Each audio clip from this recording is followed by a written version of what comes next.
"You don't belong on that bench," the detective seethed, his eyes burning with hate. Before anyone could react, he hurled the judge's own gavel straight at her face. This was more than an assault. It was the spark that ignited a firestorm. The silence in Courtroom 11A of the Phoenix Federal District Court was not peaceful. It was the heavy, pressurized silence of a storm gathering over the desert, a stillness charged with unspoken history and imminent reckoning.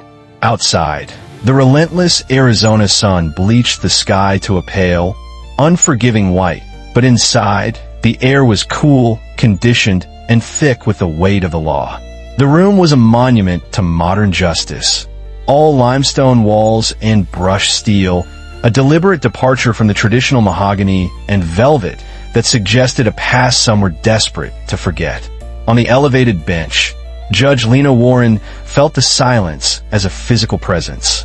At 40 years old, she was younger than many of her colleagues, a fact that some still saw as a provocation. But her presence was anything but provisional. She commanded the room not with a gavel, but with a palpable, unwavering focus that seemed to draw all the energy in the space toward her. Her judicial robe was immaculate, but it was the single object on her otherwise clear desk that hinted at the woman beneath it. A vintage silver fountain pen, its nib worn smooth from decades of use, a legacy from the grandfather who had taught her that the law was a shield, not a sword. Today, the shield felt impossibly heavy. Her eyes, a deep, thoughtful brown, scanned the document before her for the 10th time. Habeas corpus petition for Elijah Washington. The name belonged to a 16-year-old boy who had spent the last 8 months in a juvenile detention center, accused of crimes so vaguely defined they seemed to evaporate under scrutiny. Conspiracy to commit aggravated assault. Possession of materials indicating gang affiliation.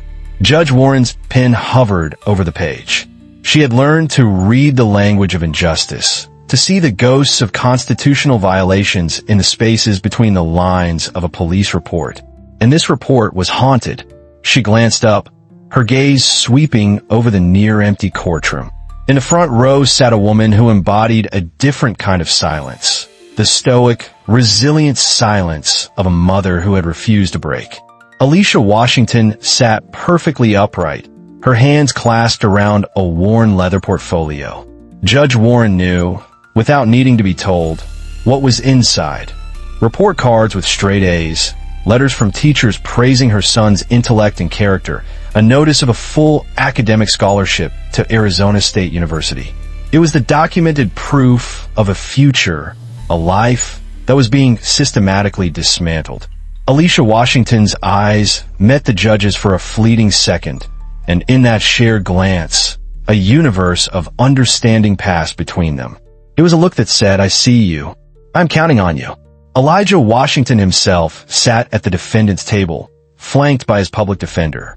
He wore the standard-issue gray jumpsuit of the detention center, the fabric hanging loosely on his lanky, still-growing frame. He looked less like a dangerous conspirator and more like a kid who should be worried about prom dates and final exams.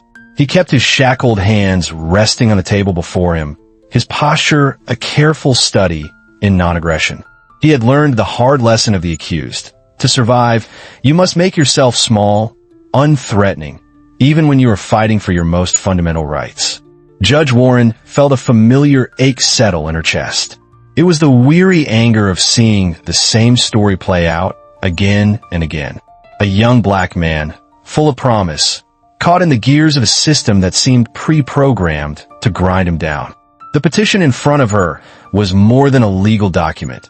It was a plea for intervention, a last-ditch effort to pull a boy back from the abyss. The architect of that abyss was a man named Detective Mason Crawford. His signature was at the bottom of every page, a confident, aggressive scrawl that seemed to embody the report's casual cruelty. Judge Warren knew the name. She had made it her business to know it. For the past 3 months, long before this petition had landed on her docket, she had been quietly compiling her own file on the detective. It was a file filled with arrest statistics that painted a damning picture of selective enforcement, of a man who wielded his badge like a hunting license in minority communities. What Detective Crawford couldn't possibly know, a as he prepared to walk into her courtroom was that he was not walking into a routine hearing. He was walking into a meticulously prepared constitutional trap. Judge Warren picked up her silver pen, its cool weight a familiar comfort in her hand. The silence was about to break. The storm was about to arrive, and she was ready. The double doors at the back of Courtroom 11A swung open with a percussive bang that shattered the tense quiet. It wasn't the sound of someone entering a federal court. It was the sound of someone taking possession of a territory. Detective Mason Crawford stood framed in the doorway, a man who filled space, physically and psychically. He was tall and broad-shouldered, with a solid, immovable build of the former college football star he was, a celebrated defensive end who had traded one uniform for another, but had never lost the swagger of a man used to dominating a field. He strode down the central aisle, his polished black shoes clicking against the stone floor with an arrogant cadence.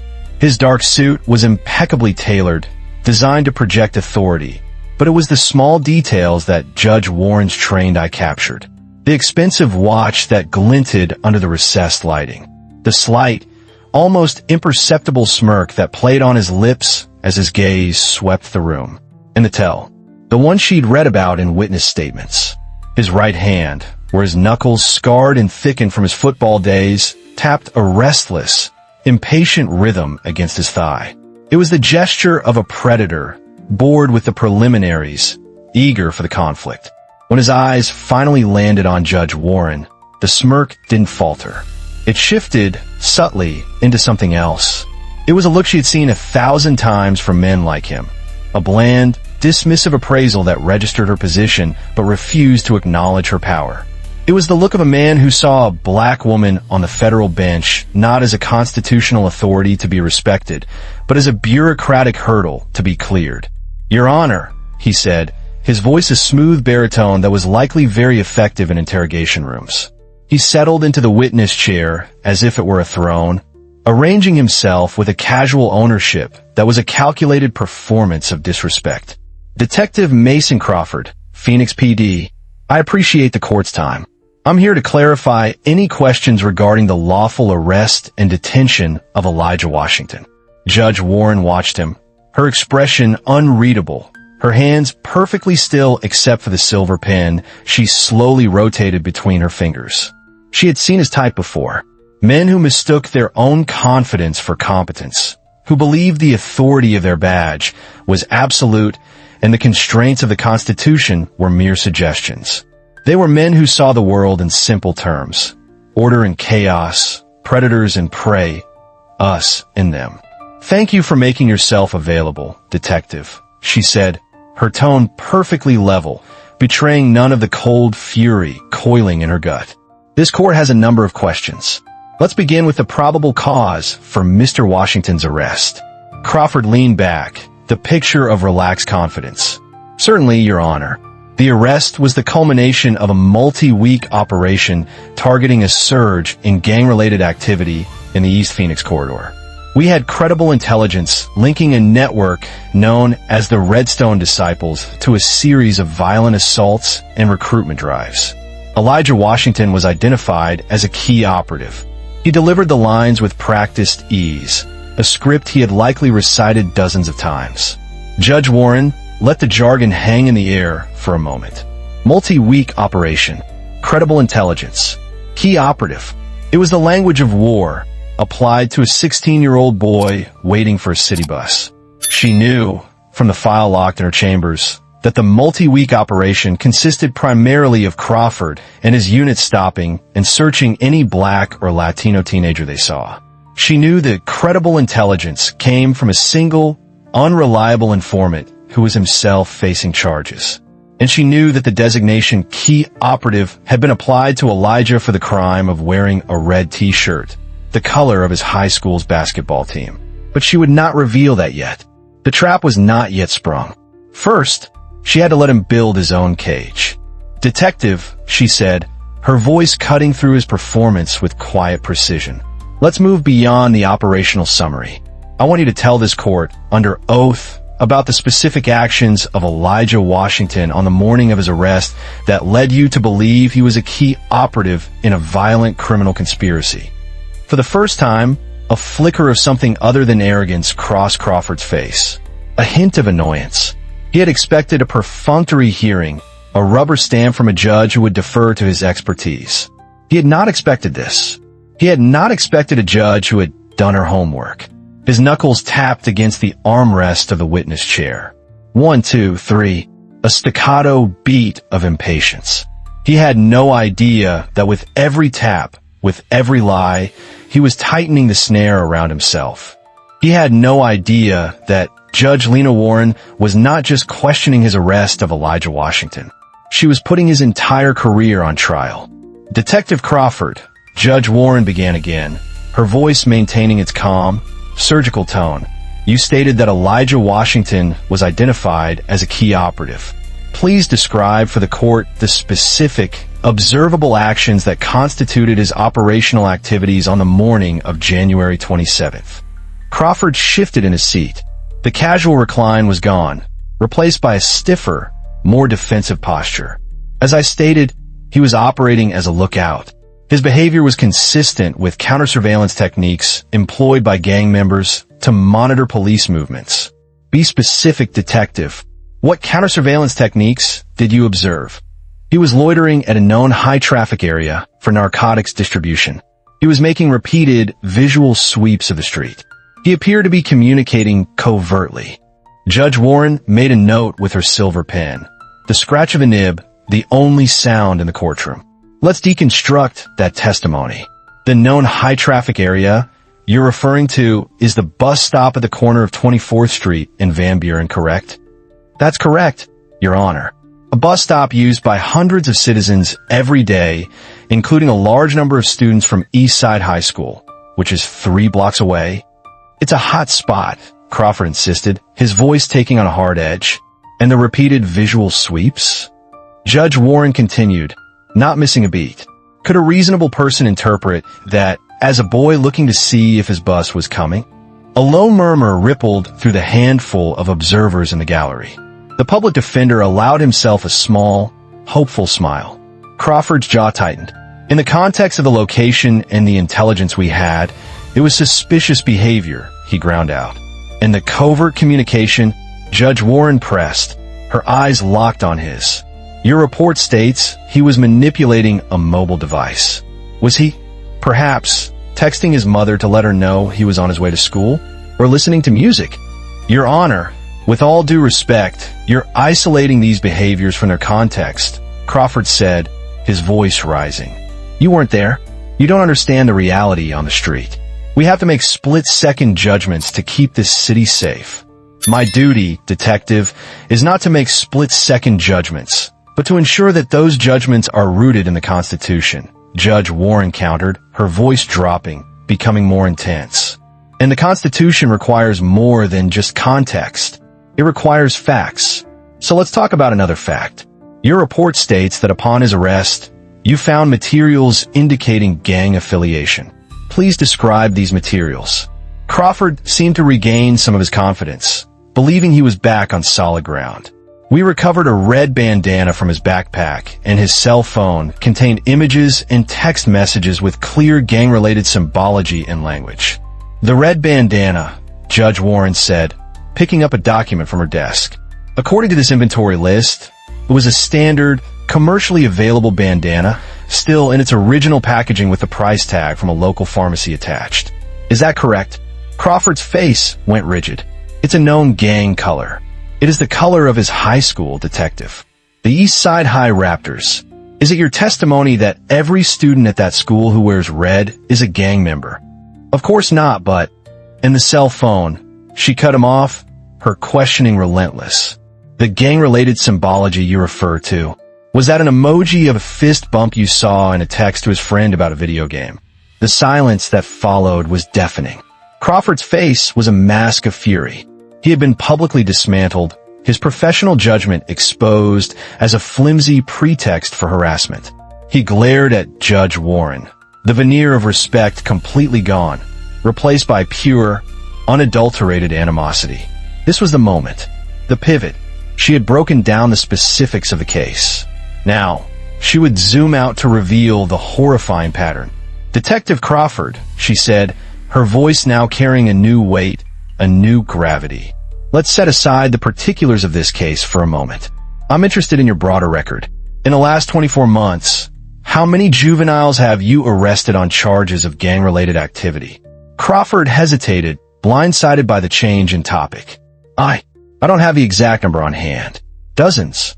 Let me help you," Judge Warren said, pulling another document from her file. "The number is 74.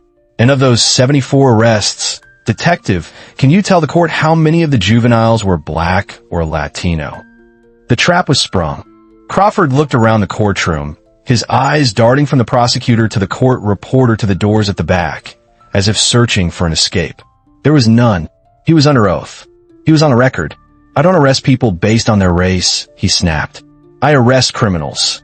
"That was not my question," Judge Warren said, her voice as cold and sharp as forged steel. "I will ask you again. Of the 74 juveniles you arrested for gang-related offenses in the past 2 years, what percentage of them were minorities?" He knew the answer, and he knew that admitting it would be professional suicide. But refusing to answer would be an admission in itself. His knuckles began to tap, a frantic, desperate beat against the wood of the witness stand. Tap, tap, tap. The sound of a man realizing he was no longer the hunter, but the prey.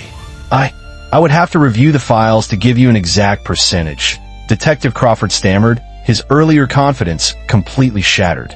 He was visibly sweating now, a thin sheen of perspiration on his forehead under the court's cool lights. "There's no need, Detective. I have them right here," Judge Warren said, her voice devoid of triumph, filled only with a grim sense of duty. She held up the document. "The percentage is 92. 92%. In a city where minority youth make up approximately 45% of the juvenile population. Can you explain that statistical discrepancy to the court?" "I patrol high-crime areas," he shot back, his voice raw with desperation. "Those are the demographics of the neighborhoods where gangs operate." Or, Judge Warren countered, "is it that those are the neighborhoods where you choose to operate and the demographics you choose to target?" She let the question hang in the air, an indictment more powerful than any single piece of evidence. She then began to lay out the pattern, her voice a steady, damning metronome of injustice. "Let's talk about some of these arrests, shall we? Case number 7-2-1-4B. A 15-year-old boy named Javier Rodriguez, arrested for criminal conspiracy while waiting for his sister outside a movie theater. The evidence? He was wearing a blue shirt, the color of a rival school's team. She didn't look at Crawford, instead addressing the court record, her words building a fortress of fact around him. Case number 7-3-0-9A. A 14-year-old girl, Imani Jones, charged with unlawful assembly for sitting on a park bench with 2 of her cousins. Your justification, Detective, was that one of her cousins had been previously questioned by your unit. With each case she cited, another brick was laid in the wall, closing in on him. Crawford's face cycled through a spectrum of fury and panic. He opened his mouth to object, but his lawyer placed a restraining hand on his arm, a silent plea for him to stop digging his own grave. These cases all have something in common, besides the race of the accused, Judge Warren continued, her gaze finally returning to him, sharp and penetrating. They were all either dismissed for lack of evidence or pleaded down to minor infractions. They never went to a full trial. They never faced the scrutiny of a jury. They served their purpose, didn't they? To put a mark on a young person's record, to make them easier to target the next time. To create a self-fulfilling prophecy of criminality. The courtroom was utterly still. Even the air seemed to hold its breath. Alicia Washington, in the front row, was weeping silently, tears tracing paths down her cheeks. She was not just crying for her son, Elijah. She was crying for all the other sons and daughters caught in this web. Which brings us, Judge Warren said, her voice dropping to a near whisper that was somehow more powerful than a shout, to another name that appears in your files with disturbing frequency. A young man who was not as lucky as Javier or Imani. A young man who didn't get the chance to have his charges dismissed. She paused, letting the weight of the moment settle. Let's talk about David Washington. The name hit the room like a physical blow. Crawford flinched as if he'd been struck. At the defendant's table, Elijah Washington, who had been sitting with a stoic, detached expression, suddenly crumpled. His shoulders shook with a silent, racking sob. His public defender put a comforting arm around him, but the dam of his composure had broken. David Washington, his older brother. David Washington was 17 years old when he had his final encounter with you, Detective, Judge Warren stated, her eyes boring into Crawford. An encounter that ended with you firing your service weapon 3 times. An encounter that you described in your official report as a justified use of deadly force against an armed and aggressive suspect. Crawford sat bolt upright, his face pale, his eyes wide with a new kind of fear. This was not about statistics anymore. This was not about harassment. This was about death. That case was investigated, he blurted out, ignoring his lawyer's frantic signals. Thoroughly, by internal affairs, by the DA. The shooting was ruled justified. I was cleared. Yes, Judge Warren said, her voice laced with ice. The official story is very clear, but this court is no longer interested in the official story. She reached into the file in front of her and pulled out 2 folders. One was a standard manila folder, thick with official documents. The other was a simple, thin folder, bright blue, the kind used for interoffice memos. This court, she said, holding up the blue folder, is interested in the truth. The atmosphere in the room had transformed. It was no longer a hearing. It was an exorcism, and Judge Lena Warren was about to drag the demons of the past into the light. That shooting was clean, a textbook case of self-defense. Detective Crawford's voice was strained, his bravado a cracked and peeling facade. He was gripping the arms of the witness chair so tightly his knuckles were white. Every review board, every investigation, they all came to the same conclusion. The suspect was armed and posed an imminent threat. So the official record states, Judge Warren acknowledged, her calm a stark counterpoint to his rising panic. She slowly opened the thick manila folder, the one filled with the official reports, and spread its contents before her. I have here the final incident report, signed by you.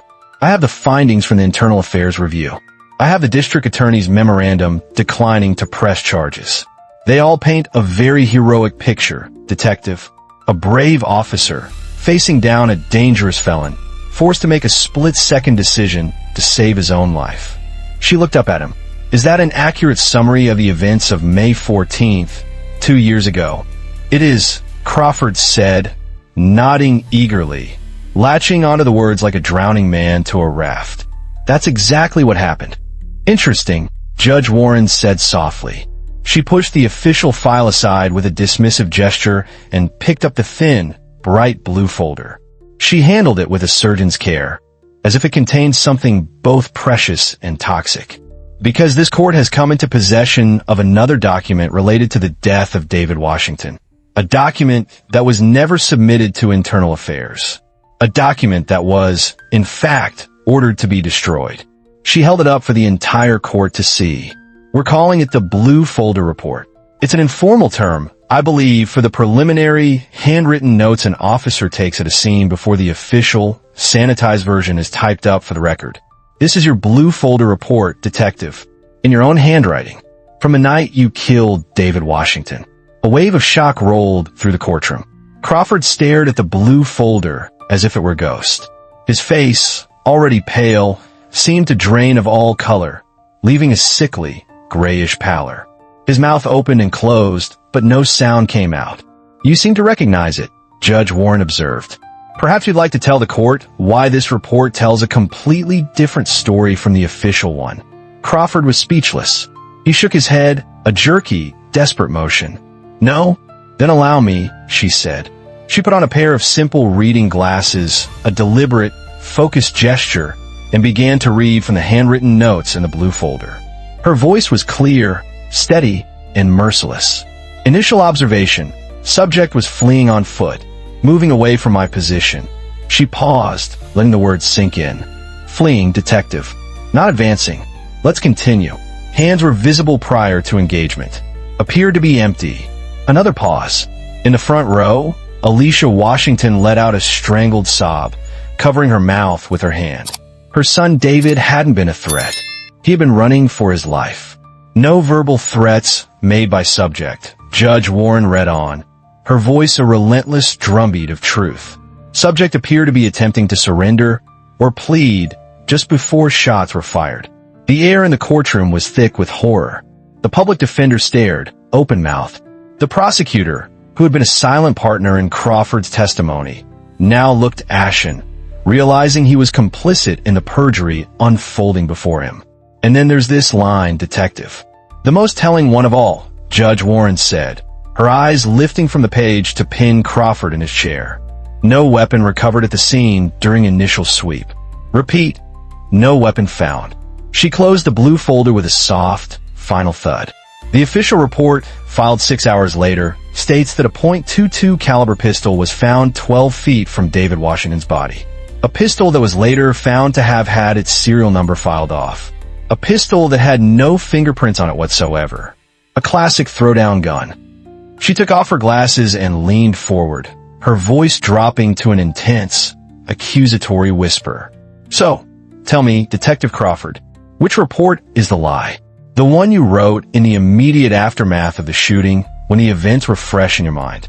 Or the one you filed hours later, after you had time to confer with your superiors and construct a narrative that would save you from a murder charge? Crawford finally found his voice. It was a hoarse, desperate croak. That's not my report. It's a forgery. Someone is trying to frame me. A forgery? Judge Warren's eyebrow arched in disbelief. We have 3 separate handwriting experts who will testify under oath that the writing in this folder is yours. But you know what? We don't even need them. She gave a small, almost imperceptible nod to her court administrator. Because we have something even better. The administrator pressed a button on the console in front of him. The courtroom's audio speakers, silent until now, crackled to life with a faint hiss of static. We have you, detective, Judge Warren said, her voice turning to ice. In your own words, the static hissed for a moment longer, a sound that seemed to amplify the suffocating tension in the room. Then a voice cut through it, a voice that was instantly, chillingly recognizable as Detective Mason Crawford's, but thicker, slurred with alcohol and malice. The background noise was a low rumble of conversation, the distinct clink of heavy whiskey glasses, the smoky ambience of a place hidden from public view. Federal investigators had later identified it as the Sentinels Club, an unofficial, members-only bar in the basement of the police union hall, a place where cops went to shed their public skins and speak their private truths. The problem with these kids, Crawford's recorded voice sneered, oozing a casual cruelty that was more shocking than any shout, is they watch too much TV. They actually believe that Wright's thing applies to them. That Washington kid, David, he kept babbling about it. I know my rights. I want my lawyer. I want to call my mother. A second voice, rougher and older, chuckled. It was Lieutenant Vince Donnelly, Crawford's direct supervisor. Rights are for people who follow the rules, Mason. You taught him the most important rule of all. Don't run from a cop. Damn right I did, Crawford's voice bragged. You should have seen the look on his face when he realized I wasn't playing. That moment of pure, beautiful terror when he understood that the Constitution wasn't going to fly down and save him. Priceless. A collective gasp swept through the courtroom gallery. It was the sound of dozens of people simultaneously processing the horror of a law enforcement officer boasting about the fear of a teenager he was about to execute. At the defendant's table, Elijah Washington stared at the speakers, his face a mask of grief and disbelief, listening to the man who had killed his brother turn his final moments into a sick joke. Judge Warren watched Crawford. His face had gone beyond pale to a waxy, translucent white. His mouth hung open, and a muscle in his cheek twitched uncontrollably. He was listening to his own soul, stripped bare and played back for the world to hear. The recording continued, a relentless audio autopsy of a conspiracy. The family is making noise, though, Lieutenant Donnelly's voice warned. Hired some civil rights ambulance chaser. They're filing complaints. Crawford's recorded laugh was a harsh, ugly sound. Let him. It's why I'm already working on the little brother. Elijah, the good one, the college-bound one. He thinks his straight A's are a shield. I'm gonna teach him and the whole damn family what happens when you don't show the proper respect. By the time I'm done, that kid's record will be so dirty, he won't be able to get a job cleaning toilets. The confession was absolute, a direct admission of a retaliatory campaign to frame an innocent boy as revenge. In the front row, Alicia Washington closed her eyes, her body trembling as she absorbed the full, premeditated evil that had been directed at her family. She had known, in her heart, that her sons were targeted. But to hear it confirmed, in the killer's own gleeful words, was a unique and devastating kind of pain. "Stop it," the real Crawford whispered from the witness stand. "Turn it off." But no one was listening to him. All eyes were on Judge Warren, who sat like a statue, her face carved from stone, letting the poison of his words fill every corner of her courtroom. "Just make sure the paperwork is clean." "Mason," Donnelly's voice instructed. "Same as always. Imminent threat. Feared for your life. Subject made a furtive movement." The usual symphony. As long as the report sings the right song, IA will dance to it. "Don't you worry about that." Crawford's voice slurred confidently. "I've got the sheet music memorized. It's a tune that's worked for me for 15 years. The recording clicked off, plunging the room back into a silence that was now thick with the stench of exposed corruption. Crawford stared at Judge Warren, his eyes pleading, terrified. Where did you get that?" "From someone in your department who decided that their oath to the Constitution was more important than their allegiance to a murderer," Judge Warren replied, her voice ringing with a cold, clear authority. "Someone who understood that the blue wall of silence is just another name for a criminal conspiracy." She stood up, a towering figure of judicial power despite her modest height. "Detective Mason Crawford, your testimony here today is concluded." But before she could say another word, the great doors at the back of the courtroom swung open again. This time, it wasn't one man entering. It was a team. They wore dark suits, their movements crisp and economical, their faces grim and determined. They were led by a woman with sharp, intelligent eyes and an air of absolute, unshakable command.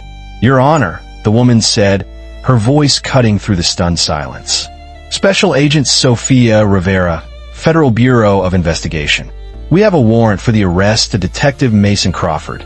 The arrival of the FBI team acted like a defibrillator on the stunned courtroom, shocking it back to life. Gasps and frantic whispers erupted from the gallery.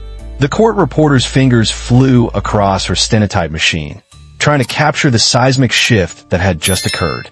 The prosecutor, who had been slowly sinking in his chair, now looked like a man who had seen a ghost, realizing the case he was prosecuting was a sham, and he was now a witness to a federal sting. Detective Crawford swiveled in his chair, his face a canvas of pure, uncomprehending shock. He stared at Special Agent Sophia Rivera and her team as they advanced down the aisle, their steps measured and purposeful. The casual arrogance he had worn like a second skin was gone, replaced by the raw, primal fear of a man whose entire world had just been pulled out from under him. "A warrant? For what?" he sputtered, looking wildly from Rivera to Judge Warren. "This is a state hearing. You have no jurisdiction here." Agent Rivera didn't break her stride. She moved with the fluid efficiency of a career professional, her eyes fixed on her target. "The warrant is for violations of Title 18, Section 242 of the United States Code," she announced, her voice resonating with federal authority. "Deprivation of rights under color of law. It's a federal crime, detective, and this federal courtroom is the perfect place to serve it." Two of her agents flanked the witness box, their positions cutting off any potential escape route. They were silent, imposing figures, their presence a stark message that the game was over. Crawford scrambled to his feet, knocking his chair over with a loud clatter. "This is a setup. You can't do this. I was cleared. I have commendations. My record is..." His voice trailed off as he saw the look on Rivera's face, a look of cold, professional pity. "Your record, detective," she said, stopping directly in front of him, "is a 15-year chronicle of extortion, evidence tampering, and racially motivated violence, culminating in the murder of an unarmed teenager and the conspiracy to frame his brother. We're not just arresting you. We're dismantling your entire criminal enterprise." The phrase criminal enterprise hung in the air. This was bigger than one bad cop. This was organized crime. Crawford turned his desperate gaze back to Judge Warren, a wild appeal in his eyes. "Your Honor, you can't let them do this. This is an overreach. This whole hearing was a pretext. The only pretext in this courtroom today, detective, was your testimony," Judge Warren stated, her voice cutting through his frantic protests. "You walked in here believing you were above the law. You were about to learn, in the most definitive way possible, that you are not. No one is." Agent Rivera produced a pair of handcuffs from her belt. The metallic click as she unlocked them was unnervingly loud in the tense silence. "Mason Crawford, you're under arrest. You have the right to remain silent. I strongly suggest you start exercising that right immediately." But as the agents moved to cuff him, a new, horrifying thought seemed to dawn on Crawford. His eyes widened, and he looked past Rivera, past the agents, to Judge Warren on the bench. He finally understood. She hadn't just been a passive arbiter. She had been an active participant. The questions, the documents, the timing of the audio recording, it had all been perfectly orchestrated. "You," he whispered, his voice trembling with a mixture of rage and dawning horror. "You were in on it. You knew they were coming." Judge Warren met his gaze without flinching. Her expression was unreadable, but her eyes held the unwavering certainty of someone who had chosen her side long ago. She had taken an oath to uphold the Constitution, and today she was fulfilling that oath, not just as a judge, but as an instrument of justice itself. The federal agents took Crawford's arms, their grip firm and unyielding. The fight seemed to drain out of him, replaced by a slumped, defeated posture. The once imposing football star, the swaggering street cop, the king of his own corrupt kingdom, was now just a criminal, caught and exposed. His reign was over, or so it seemed. Just as the federal agents began to lead the now-cuffed Mason Crawford away from the witness stand, Judge Warren's voice sliced through the procedural motions. "Agent Rivera." "One moment." Rivera paused, turning back to the bench with a questioning look. The agents holding Crawford halted. Every eye in the courtroom, which had been tracking Crawford's slow march of shame, snapped back to the judge. "I believe," Judge Warren said, her voice calm, but carrying an unmistakable undertone of command, "that your RICO investigation may be interested in one more piece of evidence. Evidence that demonstrates this conspiracy was not just tolerated by the highest levels of the Phoenix Police Department. It was directed by them." A new wave of shock rippled through the room. Crawford, who had been slumped in defeat, stiffened. He looked at Judge Warren with renewed terror. "There's more?" Agent Rivera's professional demeanor remained, but a flicker of intense interest lit up her eyes. She gave a curt nod. "The court has our full attention, Your Honor." Judge Warren looked at her court administrator. "The second file, please." The administrator, his face a mask of grim efficiency, queued up another audio track. The speakers hissed to life once more. This time, the background noise was different. Not a smoky bar, but the cavernous, echoing sound of a large convention hall filled with the murmur of hundreds of conversations. Then, two voices emerged, captured with startling clarity by a hidden microphone. One was Crawford's. The other was a gravelly, authoritative voice that belonged to one of the most powerful men in the state, Phoenix Chief of Police, Robert Quinn. The recording had been made 3 months prior, at a national law enforcement conference in San Diego. "Chief Quinn," Crawford's recorded voice said, sounding deferential but proud. "Just wanted to thank you personally for having my back on that Washington shooting. The family is still making waves, but knowing that the command structure is solid makes all the difference." Chief Quinn's voice responded with the casual authority of a man who believed he was untouchable. "Don't give a second thought, Mason. You do what needs to be done to keep the streets clean. The public, the politicians, They don't have the stomach for what real policing looks like. That's why they have us. Sometimes, to maintain order, you have to create your own. The phrase, create your own order, was a chilling euphemism for lawlessness. It was the philosophy of a tyrant, not a public servant. In the courtroom, Crawford's face had gone from gray to a sickly shade of green. He was listening to his own secret conversation with his boss, a conversation he thought was protected by loyalty and power, being laid bare as part of a federal criminal investigation. The betrayal he must have felt was secondary to the dawning realization of the investigation's scope. They hadn't just gotten him. They had gotten his protector. The recording continued, each word another nail in the coffin of the Phoenix PD's leadership.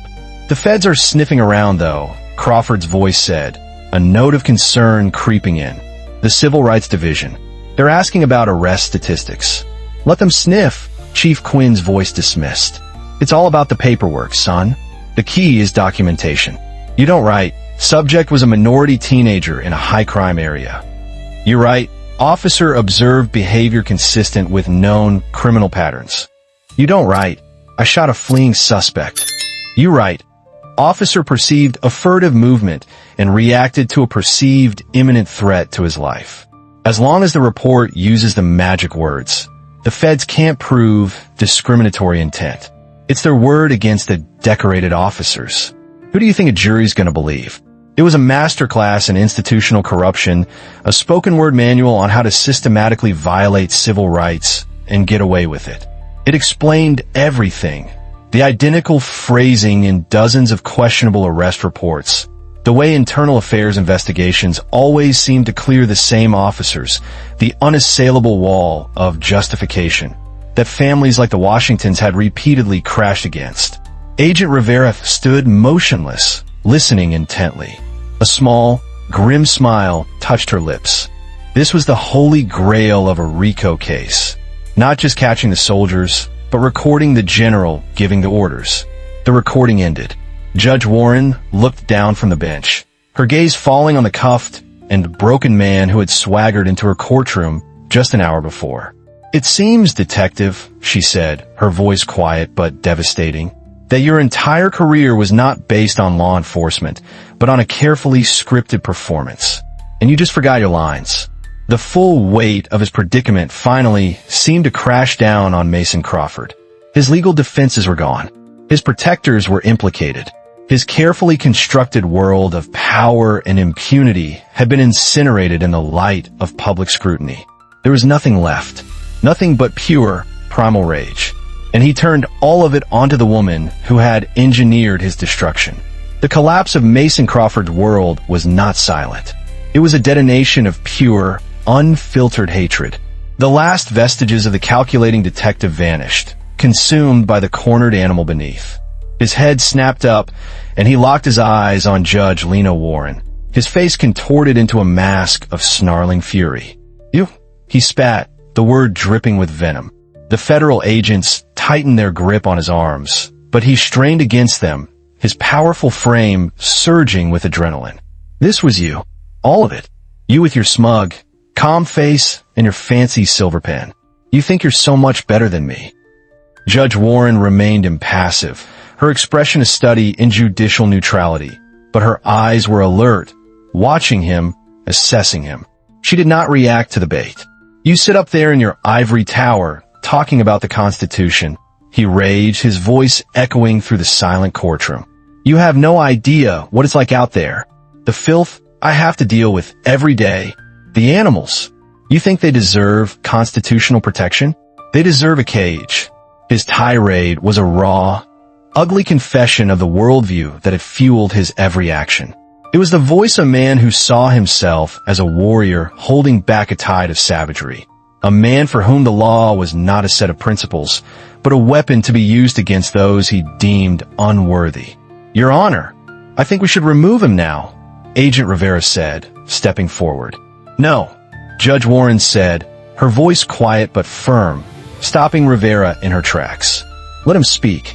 Let the record show exactly who and what this court has been dealing with. It was a calculated risk, but a necessary one. The world needed to hear this. Not the sanitized excuses, but the raw, unvarnished bigotry that lay at the heart of the conspiracy. Emboldened by her refusal to silence him, Crawford's fury escalated. He directed his words, his entire being, at her. You people are always the problem. You come in, you get a little bit of power, and you think you can change the rules. You think wearing that black robe changes what you are? I know what you are. The phrase "you people" hung in the air, a toxic cloud of racism and misogyny. It was the final, unambiguous admission. He wasn't just a corrupt cop. He was a true believer in a hierarchy of human worth, and Judge Warren, by her very existence, violated that hierarchy. "You're not a judge," he snarled, his voice dropping to a conspiratorial, menacing tone. "You're just one of them, given a gavel, and you're protecting the other animals. But you can't protect them from me. You can't protect yourself from me." The threat was no longer veiled. It was naked, direct, and delivered in a federal courtroom in front of federal agents. It was a declaration of war against the entire judicial system, personified by the black woman sitting on the bench. The two agents holding him struggled as he lunged forward, his muscles cording with effort. "I built this city. I kept it safe while you were reading law books. I decide who belongs here and who doesn't." Judge Warren finally stood up, her movements slow and deliberate. She looked down at him, not with fear, but with a profound, almost sorrowful authority. "You have built nothing, Mr. Crawford," she said, her voice clear and ringing, cutting through his rage. "You have only broken things. You have broken your oath. You have broken the law. You have broken families. And you have broken the trust that is the only thing that separates a police force from an occupying army." Her words seemed to push him over the edge. His face went from red to a deep, mottled purple. A wild, unseeing look entered his eyes. He was no longer a man in a courtroom. He was a fighter on a field, and he was going for the kill. "I'll show you what's broken," he roared, and with a final, massive surge of strength, he wrenched one arm free from the agent's grasp. He was no longer aiming words at her. His eyes darted around, searching for a weapon, and they found one, sitting on the edge of the judge's bench, a symbol of the very authority he despised. The polished wooden gavel. Time seemed to warp, stretching and slowing as Crawford's free hand shot out toward the judge's bench. The movement was shockingly fast, a blur of motion born of pure, explosive rage. The courtroom held a collective breath, a silent, unified gasp of disbelief. This wasn't happening. It couldn't be happening. Judge Warren saw his intent in his eyes before his hand even moved. There was no surprise on her face, only a deep, weary resignation, as if she had known all along that their confrontation would inevitably devolve from the intellectual to the primal. She didn't flinch, didn't recoil. She stood her ground behind the shield of her bench, her posture a silent testament to the resilience of the law in the face of brute force. Her very stillness was an act of defiance. Crawford's fingers closed around the gavel. The smooth, polished wood, an instrument meant to call a room to order, was instantly transformed into a crude and brutal weapon. He ripped it from the bench, his knuckles scraping against the wood. The federal agents reacted, lunging to regain control, but they were a fraction of a second too late. Crawford was already in motion, his body twisting, coiling like a spring, channeling 15 years of repressed violence and a lifetime of entitled fury into one single, horrific act. "I'll show you order," he screamed, his voice a raw, guttural roar of a man utterly consumed by his own hatred. He drew his arm back, the gavel held high. For a split second, he was a dark statue of desecration, poised to strike down the very symbol of the justice he had sworn to uphold. The recessed lights of the courtroom glinted off the gavel's polished head, a final, fleeting spark of civility before the plunge into barbarism. Then he threw it. It wasn't toss. It was a pitcher's throw filled with venom and intent. The gavel flew across the short distance, separating the witness stand from the bench, spinning end over end, a dart projectile aimed with lethal precision. The world seemed to move in slow motion. Judge Warren could see the grain of the wood, the slight scuff marks on its surface. She saw the faces of the people in the gallery, their mouths open in silent screams. She saw Agent Rivera, her own weapon now drawn, her face a mask of professional fury. She saw Elijah Washington, his hands reaching out as if he could somehow stop the inevitable. And then, impact. The sound was not a loud crack. It was a sickening, percussive thud that seemed to vibrate through the very stone of the courthouse. It was the sound of its striking bone. The gavel struck Judge Warren squarely in the forehead. Her head snapped back from the force of the blow. A dark, crimson line instantly appeared on her skin, welling up and spilling over. She staggered backward, her hand flying her head, but she did not fall. Her knees buckled, but she caught herself on the back of her chair, her knuckles white. She remained standing. Blood began to stream down her face, a stark, shocking river of red against her dark skin, dripping onto the pristine white collar of her blouse and the black fabric of her judicial robe. The visual was devastating. The blood of a judge spilled in her own courtroom by the very symbol of her authority. But through the pain, through the shock, her eyes remained open. They were clear, focused, and fixed on Mason Crawford. They held no fear. They held no hatred. They held only the profound, unshakable weight of the law. In that moment, covered in her own blood, she had never looked more like a judge. She had absorbed his ultimate act of violence and had not been broken. Her dignity, her authority, her very essence remained intact. The controlled chaos of the courtroom exploded. Federal marshals swarmed over the bench, creating a human wall in front of her. Agent Rivera and her team were on Crawford in an instant, tackling him to the marble floor with overwhelming force. He fought like a wild animal, but it was futile. He was pinned, face down on the cold stone, the sounds of his muffled, incoherent rage the only noise he could make. He had thrown his thunderbolt. He had committed his final, unforgivable sin. And in doing so, he had not silenced Judge Lena Warren. He had immortalized her. With Mason Crawford pinned to the marble floor, his face pressed into the cold, unyielding stone, a different kind of order asserted itself in the courtroom. It was the swift, brutally efficient order of federal law enforcement executing a meticulously planned operation. "Get him up," Agent Rivera commanded, her voice cutting through the lingering shock. Her weapon was holstered, but her hand rested on it, a silent promise of further force if needed. "Knees." The marshals hauled Crawford into a kneeling position. His face was a mask of disbelief and savage fury. He stared at the blood on the floor near the judge's bench, his own chaotic handiwork, as if he couldn't comprehend what he had done. "Mason Crawford," Rivera said, standing over him, her voice ringing with the authority he had tried to shatter. "You are now under arrest for the assault of a federal judicial officer in violation of Title 18, Section 111 of the United States Code. That charge carries a penalty of up to 20 years in federal prison, to be served consecutively with any sentence you receive for your other crimes." As she spoke, her radio crackled to life, the dispatcher's voice crisp and clear, broadcasting updates that painted a picture of a statewide dragnet closing with stunning speed. "Command, this is Team Alpha. We have Chief Quinn in custody. He was attempting to flee his residence. Repeat, Chief is secure." Crawford's head jerked up at the mention of his protector's name. "Command, Team Bravo reporting. Lieutenant Donnelly has barricaded himself inside his office at the Union Hall. He is attempting to destroy documents. We are preparing for a breach. Team Charlie, we have seized the servers from the 3rd Precinct. The IT tech is cooperating. We have access to the off-site backups." The reports kept coming, a cascade of victories for the law.